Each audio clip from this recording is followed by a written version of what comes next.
फरीदाबाद के एक युवक ने आबकारी एवं कराधान विभाग के अधिकारियों पर जीएसटी घोटालों में शामिल होने का आरोप लगाया था, जिसको लेकर आज उन्होंने एक प्रेस कॉन्फ्रेंस कर इस पूरे मामले की जानकारी मीडिया के सामने रखी। वह इस पूरे मामले में आबकारी एवं कराधान विभाग के deputy excise and textile commissioner Ravindra Singh का कहना है कि उनके ऊपर लगाए गए सभी आरोप निराधार हैं, जिसका कोई भी तथ्य इन लोगों के पास नहीं है। उन्होंने साफ तौर से कहा कि पिछले 1 साल से पंचकुला की टीम में ही लगातार वाहनों की चेकिंग करती है, जिसमें उनका कोई भी लेना देना नहीं होता। वहीं हो रही ऑडियो क्लिप के बारे में उन्होंने कहा कि यह पूरा मामला पलवल से ताल्लुक रखता है, उसमें भी उनका कोई लेना देना नहीं है। वहीं एक तरफ कुछ लोगों की द्वारा जीएसटी विभाग के ऊपर घोटाले के ऊपर लगाए गए, वहीं अब इस मामले में जीएसटी विभाग के excise and taxation commissioner Ravindra Singh का बयान सामने आया, जिसमें उन्होंने बताया कि इन लोगों की द्वारा लगाए गए सभी आरोप निराधार हैं। उनका विभाग पूरी निष्ठा और ईमानदारी के साथ कार्य कर रहा है और किसी प्रकार का कोई भी जीएसटी की चोरी का मामला उनके विभाग की तरफ से नहीं किया जा रहा।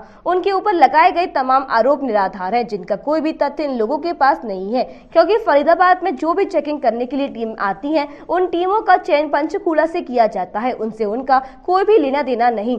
फरीदाबाद से मनोज सूर्यवंशी की रिपोर्ट। पहले सिर्फ एक स्कूटर हुआ करता था, आज 12 luxury Volvo, 3 hotel Manali, Mussoorie और आगरा में है। हमारे पास फोटोग्राफ भी है।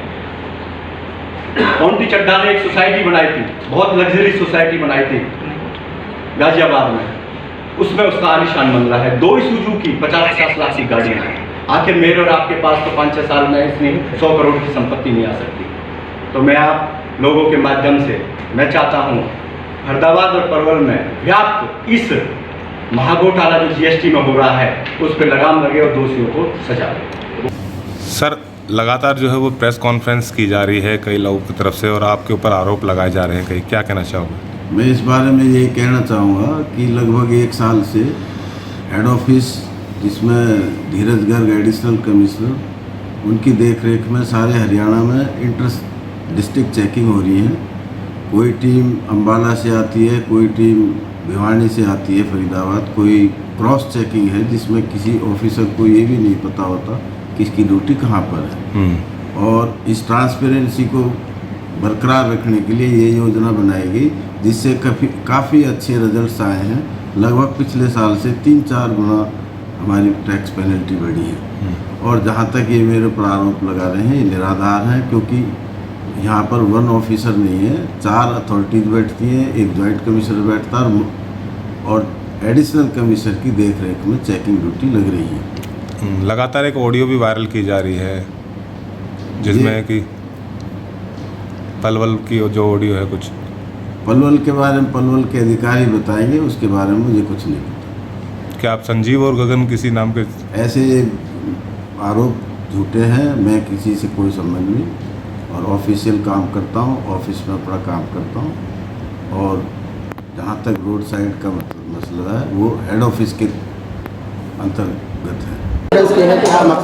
हमारा मकसद है फरीदाबाद और पलवल आबकारी विभाग कराधान में प्रतिदिन करोड़ों रुपए की जीएसटी की जो चोरी हुई है उस संदर्भ में है। अभी हाल ही में हमने एक ऑडियो क्लिप जारी की थी, स्टिंग ऑपरेशन किया था, जिसमें अधिकारियों ने खुद कबूलनामा किया है कि आपकी गाड़ी 75 की लिस्ट में नहीं। आखिर माजरा क्या है 75 की लिस्ट का? 75 की लिस्ट का ये माजरा है संजीव गोस्वामी जीएसटी माफिया जो रविंद्र सिंह से मिलकर और अन्य अधिकारियों से मिलकर उनको मंत्री देता है। उस बाबत में एक कोड जनरेट किया हुआ है जैन साहब बोलो और गाड़ियों को सीधा निकलने दिया जाता है। जो जैन साहब नहीं बोलती तो उनका चालान काटा जाता है। ये गोरख धंधा वर्षों से हो रहा है। आप अंदाज़ लगाइए कि प्रतिदिन 300 से 400 गाड़ियाँ इस प्रकार निकलती हैं, तो कितने करोड़ की राजस्व हानि होती है अधिकारियों के संज्ञान में आने से बाहर की ड्यूटियाँ लगाई गई हैं चेकिंग के लिए।